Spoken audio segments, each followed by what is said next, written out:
They scanned the building for 11 seconds and classified it as low value, poor structural integrity, minimal defensive assets, 3 occupants, negligible threat.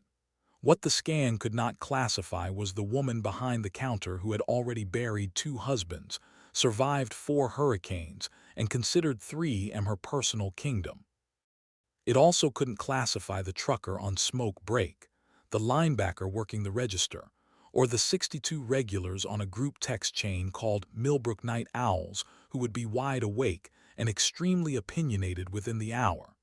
In about 40 minutes, you're going to find out exactly how wrong that scan was. If you're into aliens picking fights they can't win, smash that like button, hit subscribe, and drop a comment telling me what you'd order right before the end of the world. Let's get into it. 3 a.m. doesn't really exist for most people. It's the hour nobody plans for, the hour between last call and first light, when the only things still open are gas stations, hospitals, and the Waffle House on Route 9 outside a town called Millbrook Junction.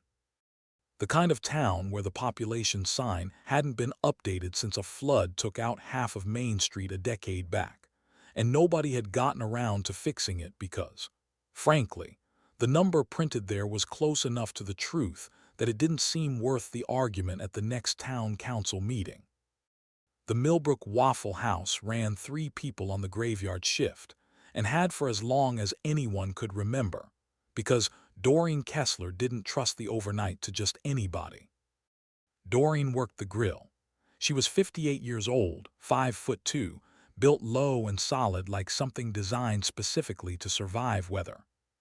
She'd been flipping hash browns at that exact station for 19 years, had outlasted 2 owners, 1 kitchen fire, a health inspector who once tried to write her up for having too much personality on the ticket rail, and a tornado warning that she wrote out in the walk-in freezer with 4 customers and a pot of coffee because closing early wasn't, in her words, a service this restaurant provides.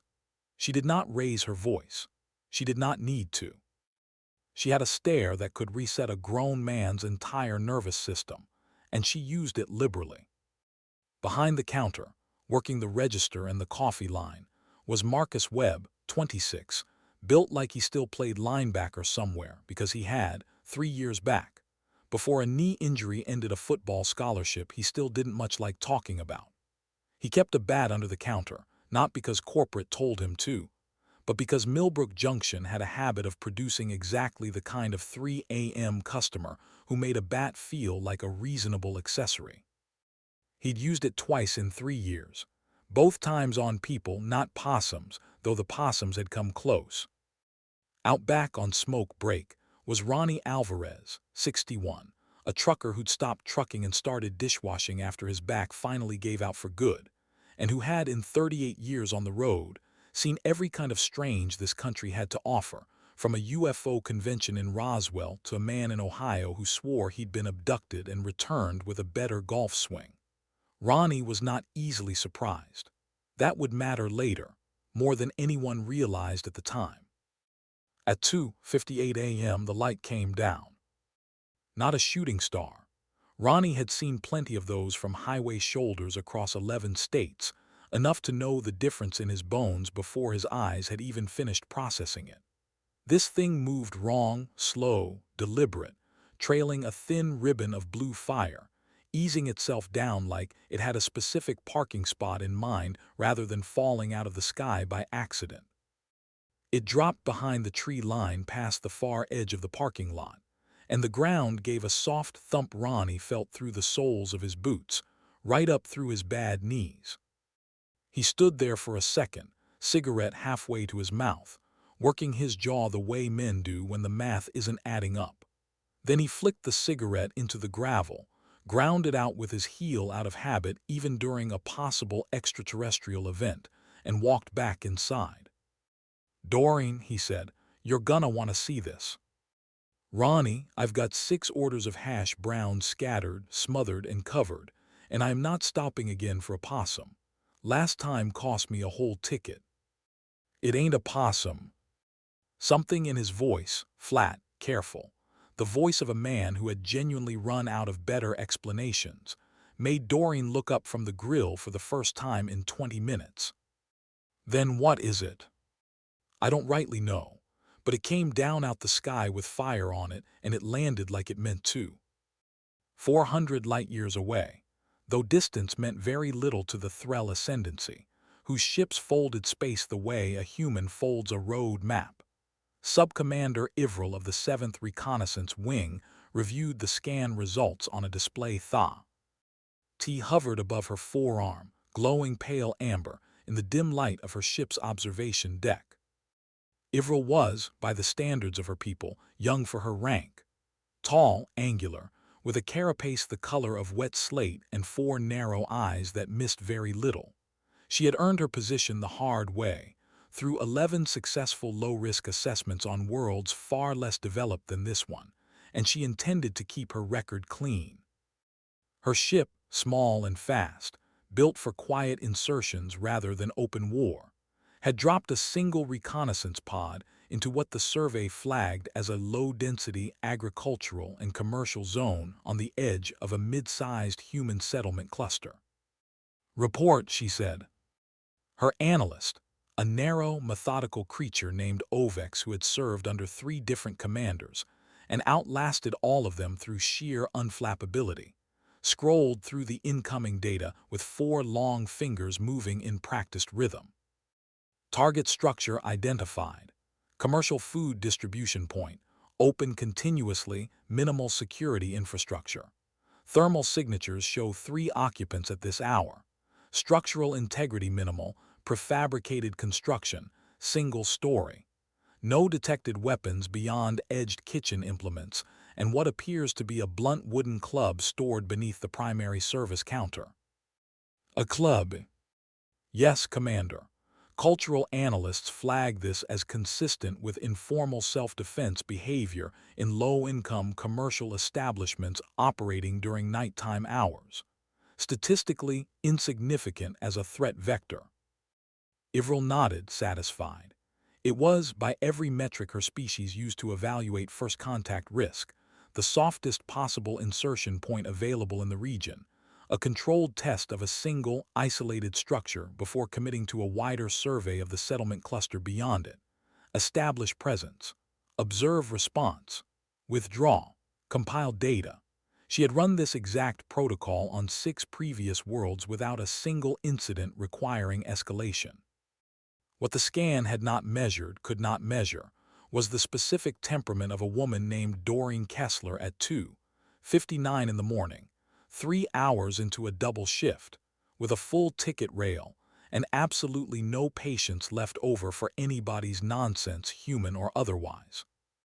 Nor could it measure the fact that Millbrook Junction's Night Owls group chat had 62 members, all of whom kept their phones on loud, all of whom were exactly the kind of people who drove towards strange lights instead of away from them, out of nothing more complicated than curiosity and boredom. "Deploy the initial contact team," Ivrill said. "Minimal footprint. Observe, catalog, withdraw before local sunrise. I want this concluded cleanly." "Understood, Commander." It would not be concluded cleanly. Nothing about Millbrook Junction was ever concluded cleanly, a fact the town wore with a certain amount of pride. The recon pod's hatch hissed open in the tree line behind the restaurant, releasing a thin curl of vapor into the cold night air.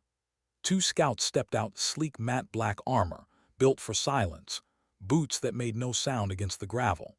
They moved toward the building's rear entrance, past the dumpster, past Ronnie's abandoned cigarette but still smoking faintly in the dirt, and pushed through the back door directly into the kitchen, exactly as their scan had indicated they should.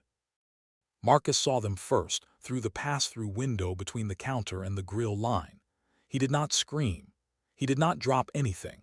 3 years of overnight shifts had trained a certain kind of stillness into him that most people never developed, the kind that comes from learning early that panic never once made a bad situation better.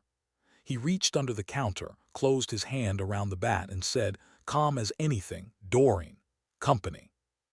Doreen turned from the grill, spatula still in her hand, grease popping softly behind her, and looked at the two 7-foot armored figures now standing in the middle of her kitchen, directly between her and the walk-in cooler. There was a pause.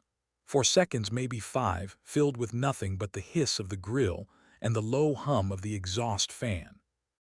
"You can't be back here," she said, in the exact tone she used on any customer, delivery driver, or wandering drunk who tried to walk behind her line without asking.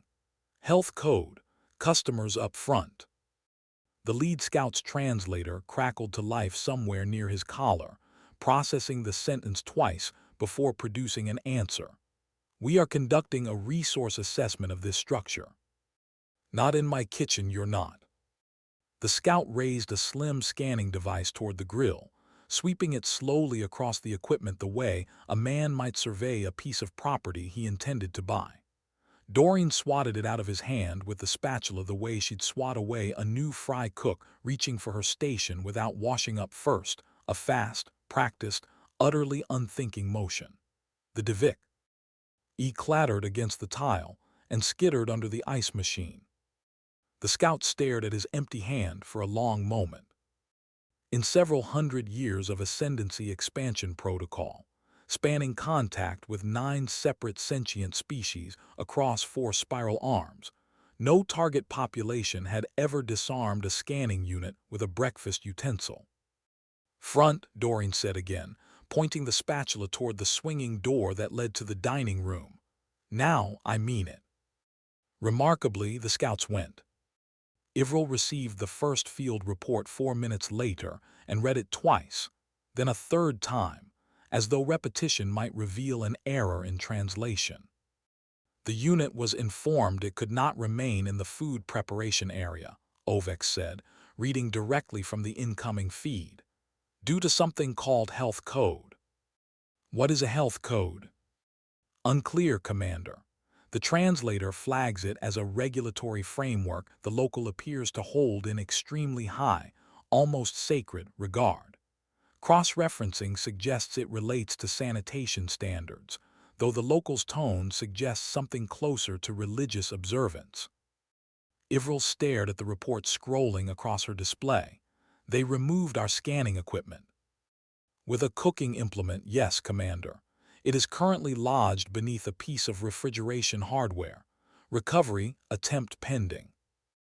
This was, technically, the first documented instance in ascendancy military history of a first-contact reconnaissance scan being interrupted by kitchen etiquette. Ivrill made a note to flag it for the archive, uncertain whether it belonged under threats or anomalies, and settled uneasily on both.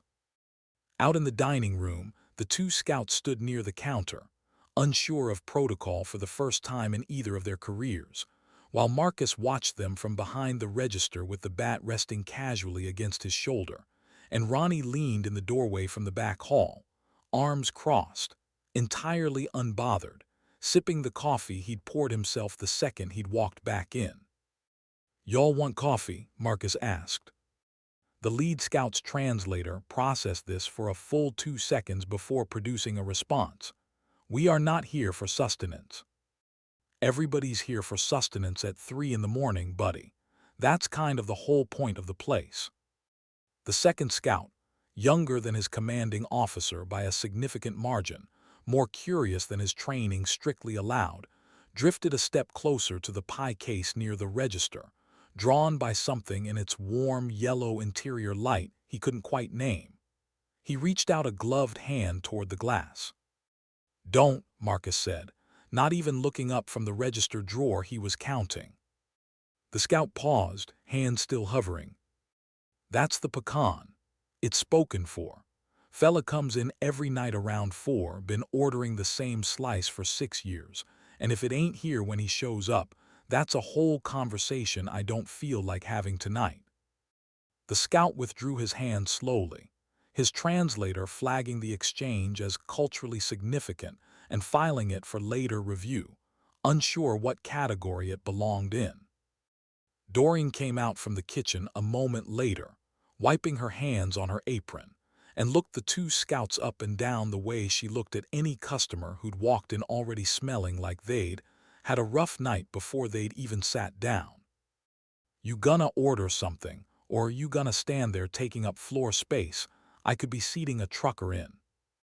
The lead scout activated a broader translation protocol, the formal one, the one reserved for moments of state. We represent the Threll ascendancy. This territory and its associated resources are hereby claimed for assessment and eventual integration into ascendancy holdings. Doreen considered this with the exact same expression she gave a burnt order that had come back to her station twice already that night. "Uh-huh," she said. "You want the All-Star or not? Because I've got a ticket rail filling up and I don't have all night to stand here." By 3:20, 6 anomaly reports had reached Ivril's ship, and each one made less sense to her than the last, arriving in a steady, maddening trickle that her tactical officers had begun logging in a separate file simply titled Unsolved. Report 1. Unit approached with edged utensil, non-lethal in nature, withdrawn without further escalation on either side. Report 2. Unit denied access to a restricted zone labeled Kitchen. Reason given as health code. Compliance achieved without any application of force whatsoever. Report 3. Younger unit attempted to acquire a food item labeled Pecan. Was informed it was reserved for another individual. Complied without protest. Report 4. Local male, designated subject Marcus, offered units a beverage described as coffee on 3 separate occasions despite visible lack of interest from either scout. Report 5. Units have now been seated in a booth by local staff. Neither has placed an order despite Rep. Eded prompting. Report 6. A third local, identified through observation as an off-duty truck driver, has entered the structure and is now observing the units with what the translator describes, with visible difficulty, as mild professional curiosity, the way a man watches weather roll in on the horizon. Ivril read Report 6 twice. Ovex, why haven't they responded with anything resembling fear or hostility? Every prior contact scenario in the archive shows some baseline fear response within the first 90 seconds. Ovex hesitated, running the behavioral data through 3 separate comparison models before answering. Commander, the local behavioral pattern doesn't cleanly match fear, aggression, or surrender. It most closely matches a pattern our systems have tentatively labeled. Labeled what? Customer service, Commander. Ivril sat with that for a long moment, 4 eyes narrowing in a way that, on her species, indicated something close to genuine bewilderment. Explain that classification. The units are being treated as patrons, Commander. Welcomed, offered refreshment, gently corrected on matters of etiquette, and steadily incorporated into the establishment's operating rhythm. There is no precedent for this response pattern anywhere in the archive. At the counter, Ronnie had taken the stool nearest the booth, coffee in hand, and was studying the scouts the way he used to study weather fronts rolling across the Texas Panhandle, before deciding whether to push a load through a mountain pass or wait it out at a truck stop off I-40. "You boys lost?" he asked. "We are conducting an assessment," the lead scout said, his translator still working through the accumulated strangeness of the last 20 minutes. "Of a Waffle House. Of this region." Ronnie nodded slowly, the way a man nods when he's decided something isn't worth arguing about just yet. "Well, you picked a decent one to start with, I'll give you that. Doreen's hash browns'll change your whole outlook on a lot of things, and I don't say that lightly. I've had breakfast in 11 states." The scout's translator flagged the phrase "change your outlook" as a potentially threatening idiom, cross-referenced it against known ascendancy conquest rhetoric, found no match, and eventually moved on, unresolved. Marcus set 2 glasses of water down in front of the booth without being asked, the way he set water down for every single new customer, human or otherwise, because that was simply how the restaurant ran. "On the house," he said. "First visit's always on the house." The younger scout looked at the water, looked at Marcus. Something in his translator's thin cultural database, sparse as it was on this particular species, registered the gesture as a form of peace offering, and for reasons he couldn't fully explain to himself, he found that deeply unsettling. His species didn't offer resources to the conquered. They offered nothing at all until compliance had been formally confirmed and logged. These humans hadn't asked what he was. They hadn't asked where he was from, or what weapons he carried, or how many ships waited in orbit. They'd simply asked what he wanted to drink, the way you'd ask anyone who walked through a door at 3 in the morning looking a little lost. Doreen, watching all this from behind the counter, wiped her hands one more time on her apron and walked over, order pad already out. Because whatever else might be true about the last 20 minutes, a booth had been sitting unordered going on 10 minutes now, and that simply was not how things worked at her restaurant, invasion or no invasion. "All right," she said, planting a hand on her hip. "I've got 2 booths of truckers coming off the interstate in 20 minutes, and I need this table turned before then. What'll it be?" The lead scout stared at her. In his species' long and largely successful history of interstellar contact, spanning 9 conquered or absorbed civilizations, he had been extensively trained for surrender negotiations, resource disputes, and organized armed resistance. He had not, in any simulation, in any briefing, in any historical archive he'd ever studied, been trained for this. "We do not require food." "Everybody requires food, hun. It's 3 in the morning. Nobody's in here at 3 in the morning who doesn't need something, even if they won't say what." There was a pause, a long one, the kind of pause that, 400 light-years away, was being logged in real time by an increasingly nervous tactical officer as an escalating and unclassifiable anomaly. "What," the scout finally said, "would you recommend?" Doreen's whole posture shifted, softened, the way it did for anyone who finally asked the right question after wasting her time for 10 minutes. "Hash browns, scattered and smothered. Trust me, I've been doing this 19 years, I know what a man needs even when he doesn't." Ivril watched the incoming translation of that exchange with something approaching genuine alarm, her 4 eyes tracking the transcript word by word as it scrolled across her display. "They've ordered food," Ovek said, unnecessary as the observation was, given that Ivril was reading the same transcript. "They what?" "The unit accepted a recommendation, Commander, from the female designated Doreen." Ivril stared at the display for a long moment, running through the entire archive of ascendancy contact doctrine in her mind, searching for any precedent, any single recorded instance across 2 centuries of expansion, where a first contact unit had voluntarily accepted hospitality from an unassessed, unconquered population. She found none. "Recall them," she said. "Commander, they've already." "I am aware of what they've already done. Recall them immediately before this proceeds any further." The order came through the scouts' comms just as Doreen set 2 plates of hash browns down in front of them, steam still rising off the top, scattered exactly the way she'd promised. The lead scout looked at the plate, looked at his comm unit, looked at the plate again, weighing 2 entirely incompatible sets of instructions against each other in a way his training had never once prepared him for. "We are being recalled," he said, mostly to himself. Marcus, behind the counter, raised an eyebrow while topping off Ronnie's coffee. "Y'all didn't even try it yet."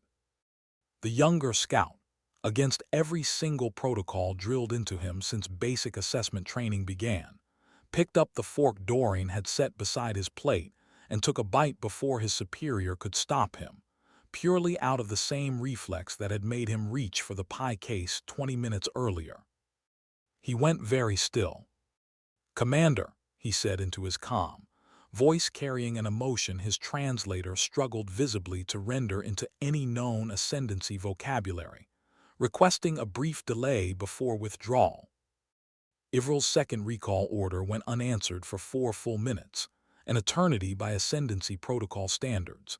And when the scouts finally did return to the pod at the edge of the tree line, empty plates left behind on the table, and a small paper bag of extra hash browns clutched in the younger one's hand for the ship. She met them at the hatch with the particular fury of a commander whose carefully controlled first contact protocol had just been derailed in its entirety by a fork. "Explain," she said.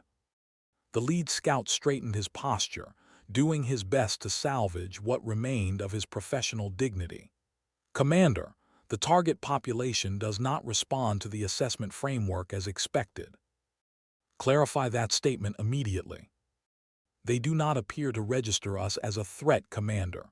They register us, functionally, as customers." Ivril stared at him, 4 eyes wide for a full 3 seconds. And the younger scout added quietly, still holding the paper bag against his chest, "The hash browns were, objectively, excellent. I would like that noted in the report, Commander, for the record." It was, in fact, noted in the report.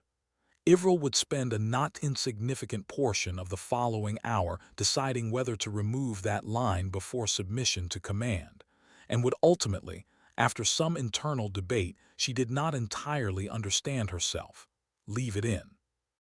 While Ivril debated her withdrawal, the actual population of Millbrook Junction was doing what it always did when something strange happened on Route 9. Which was to find out about it approximately 11 minutes before any official channel could have possibly informed them. Ronnie, standing in the parking lot watching the scouts retreat toward the tree line, had already pulled out his phone and typed into the Night Owls group chat. Something landed behind the WH. "Don't ask, just come look, bring your phone." By 3:35, 4 cars had pulled into the lot. By 3:47, Millbrook Junction was not a large town, but it was the exact size of town where 62 people on a group chat translated reliably into a decent-sized crowd showing up within 20 minutes of any genuinely interesting event, because there was, on a Tuesday night in a town this size, very little competing for anyone's attention. Among the arrivals was Wanda Prout, 71, retired postmaster, who had run the Millbrook post office for 31 years and considered very little in this world worth getting worked up over, having already survived 2 husbands, a male truck fire, and one extremely aggressive goose that had terrorized the loading dock for the better part of a decade.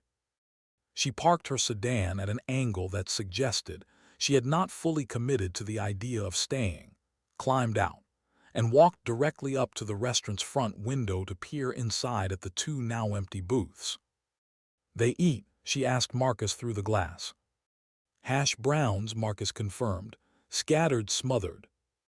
Wanda nodded slowly, filing this information away with the same gravity she'd once fi. "Let a change of address form. Well, can't be all bad then." Also among the arrivals was Deputy Sheriff Rick Colton, 29, 3 years into the job, who had gotten the call from dispatch, itself relayed second-hand from someone's cousin who was in the Night Owls chat, and arrived expecting a car accident or, at absolute worst, a meth situation, and instead found himself standing in a Waffle House parking lot being handed a rundown of events by a 61-year-old dishwasher that included the phrase, "And then the young one ate the whole plate." "You're telling me," Rick said slowly, "that aliens landed, walked into the kitchen, got kicked out for a health code violation, sat down, ordered hash browns, and then left?" "That's about the size of it," Ronnie confirmed. "And nobody's hurt." "Nobody's hurt. Doreen did smack one of them with a spatula, but that was more instinct than anything. She'd have done the same to me." Rick considered radioing this in. He considered, further, how exactly he intended to phrase it, and decided, for the moment, to simply write it down in his notebook and keep the radio silent a little longer. What none of them knew, what Ivril herself did not yet fully appreciate, was that her ship's sensors, still passively monitoring the region during the withdrawal process, had picked up the sudden and rapid clustering of 9 additional vehicles in the restaurant's parking lot within the span of 11 minutes, a data pattern that did not match any prior model of human response to first contact anywhere in the Ascendancy archive. "Commander," Ovek said, watching the same readout, "the local population is gathering at the site, numbers increasing." Ivril turned from the withdrawal preparations to look at the sensor feed. 9 vehicles had become 11. 11 had become 14. Are they mobilizing a defense? Ovek studied the visual feed carefully. Figures climbing out of trucks and sedans, several carrying nothing more threatening than phones held up to record. A handful clustered around the restaurant's front window.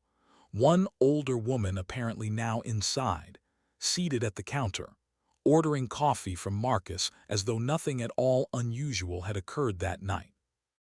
"Unclear, Commander. They do not appear armed. They do not appear frightened. They appear to be."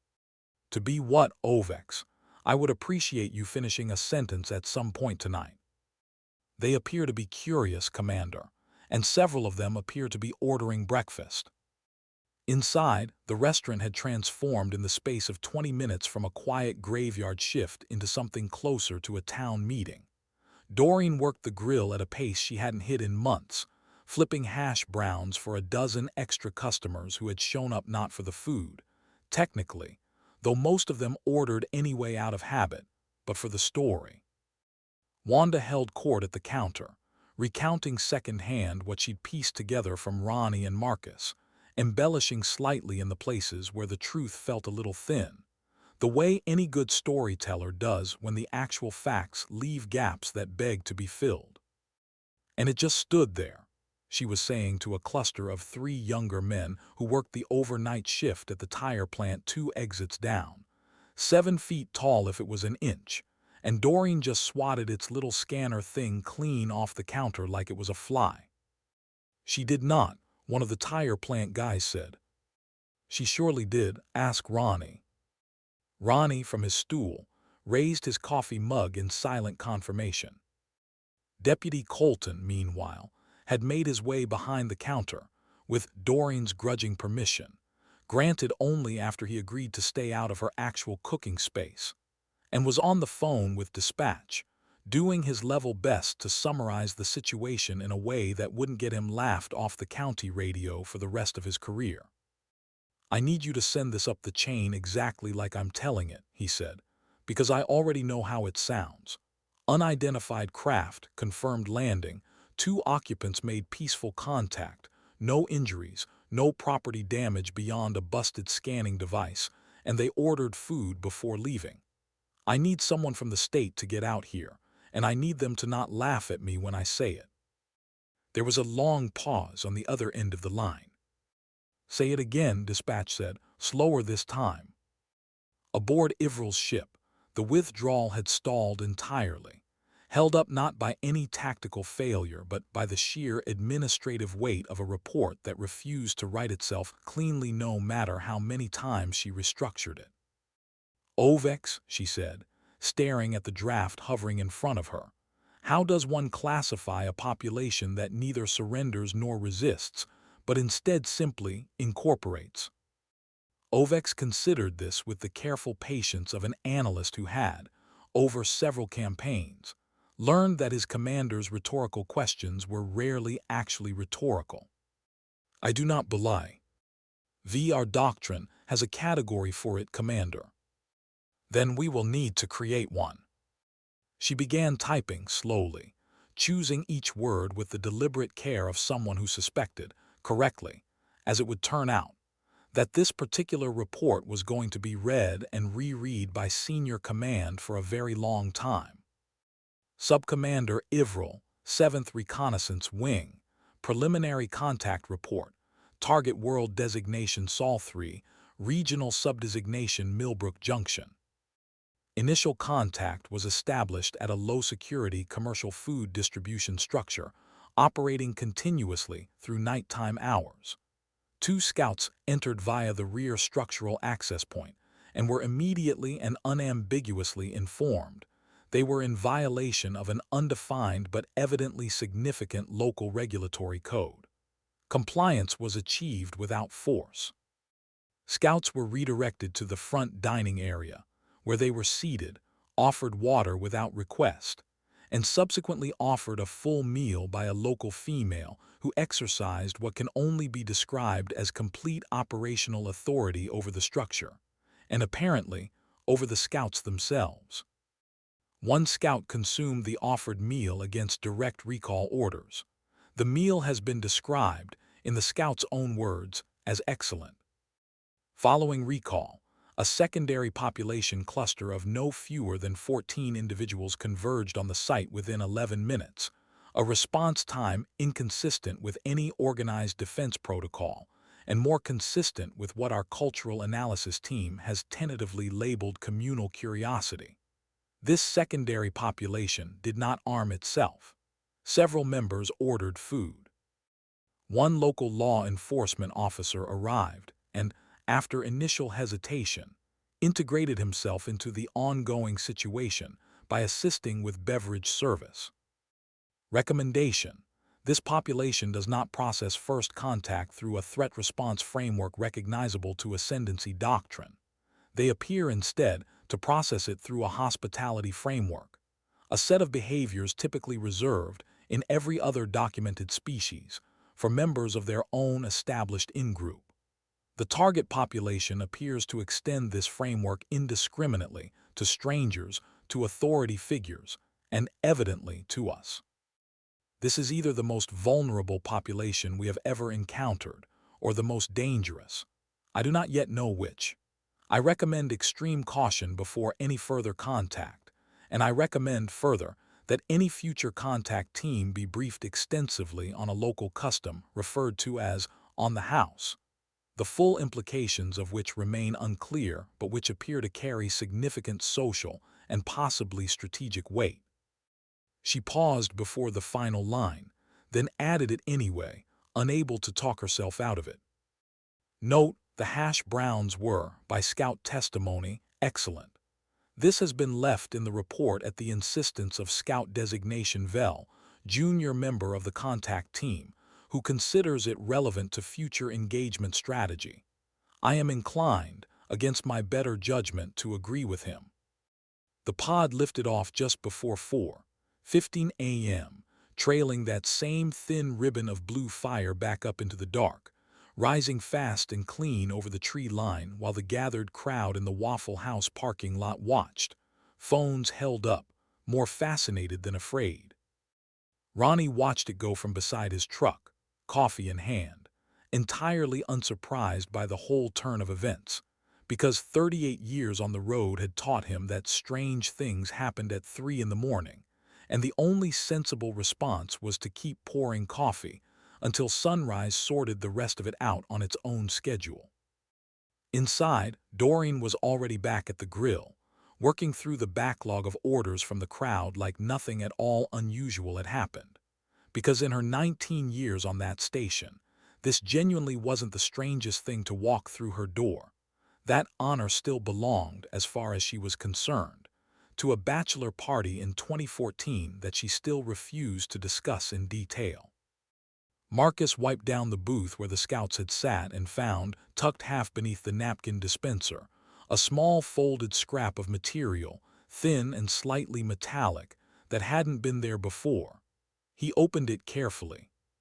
Scrawled across it in careful, uncertain lettering, clearly copied character by character from somewhere, painstaking in a way that suggested real effort had gone into it, it read, "Thank you for the hospitality.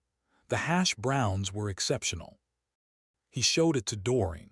She read it once, wiped her hands on her apron, and nodded like it confirmed something she'd already privately known. "Told you," she said. "Everybody who walks through that door just needs a decent meal and somebody to treat 'em like a person. Don't matter one bit where they're from." Wanda, still perched at the counter with her third cup of decaf, leaned over to read the note herself. "You gonna frame that?" "Might," Doreen said, "right next to the health inspector's citation I never paid." The state police arrived at 5. 8:40 a.m., roughly 90 minutes after Deputy Colton's radio call had finally worked its way up the chain to someone willing to take it seriously, by which point the crowd had mostly thinned out.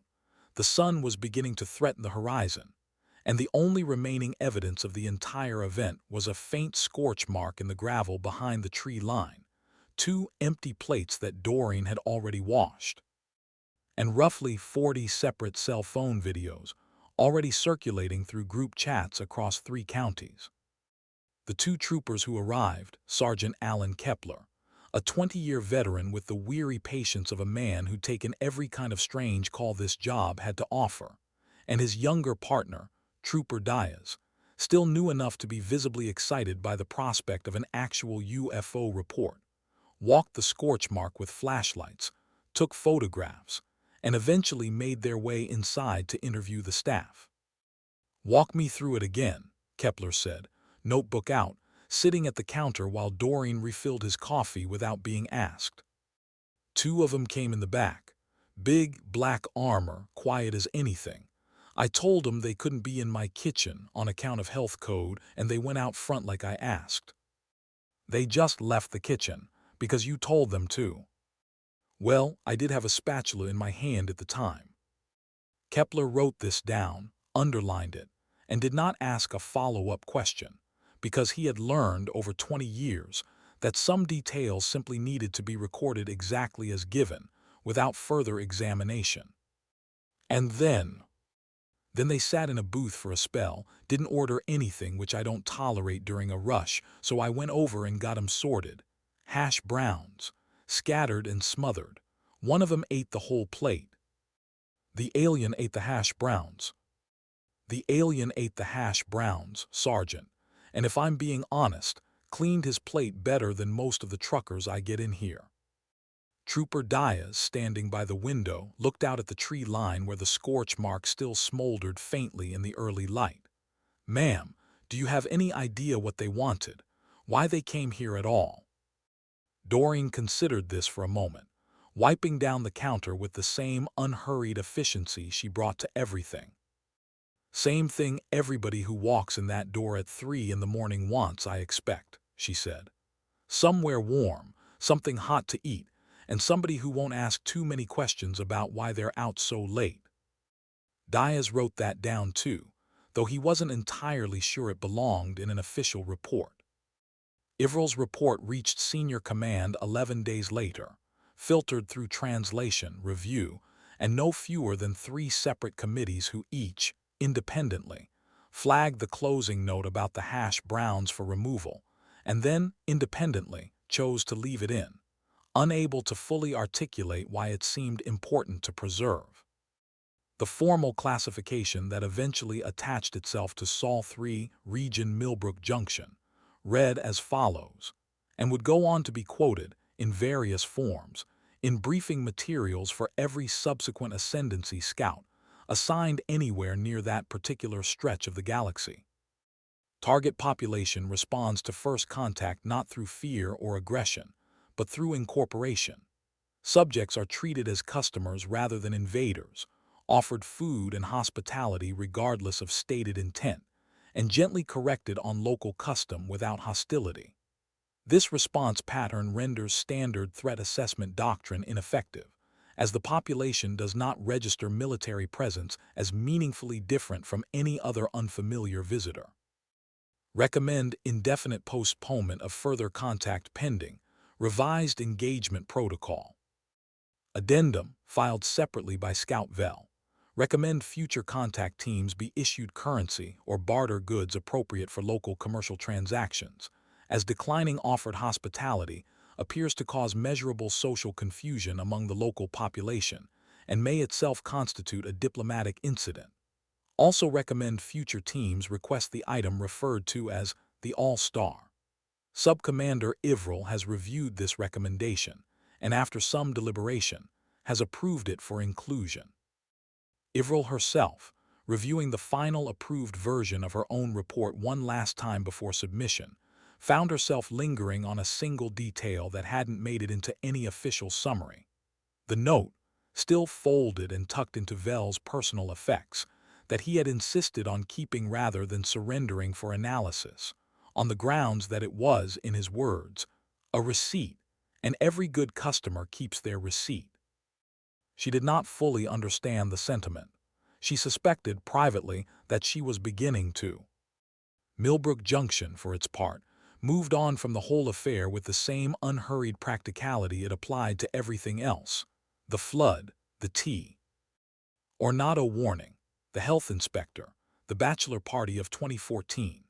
Within a week, the story had been told and retold at every counter and gas pump in 3 counties, growing slightly with each telling the way stories in small towns always do, until the version passed around by midsummer involved considerably more spatula-based combat than had actually occurred, a detail Doreen neither confirmed nor denied whenever it was recounted in her presence. The note stayed tucked under the register for exactly 4 months before Marcus finally had it framed, at Doreen's insistence, and hung on the wall beside the health inspector's unpaid citation and a faded photograph of the restaurant's original 1987 opening day crew. Customers occasionally asked about it. Doreen told the story exactly the same way every single time, flat and matter-of-fact, the way she told any story that happened to be true. Ronnie kept driving out to smoke breaks in that same spot behind the dumpster, though he admitted, if pressed, that he glanced up at the sky slightly more often than he used to. Wanda Prout told the story at her church group so many times that the pastor eventually asked her to save it for the potluck instead, on the grounds that it was, technically, not scripture. And every single night, right around 3 in the morning, the Millbrook Waffle House on Route 9 kept right on running through the graveyard shift, exactly the way it had for 19 years, exactly the way it would for 19 more, because some places simply don't stop for anything. Not weather, not a bad economy, not a health inspector, and as it turned out, not even the arrival of a genuine interstellar reconnaissance team looking to assess the planet for eventual conquest. They'd gotten a plate of hash browns, a folded thank you note, and a firm but polite correction on kitchen access instead.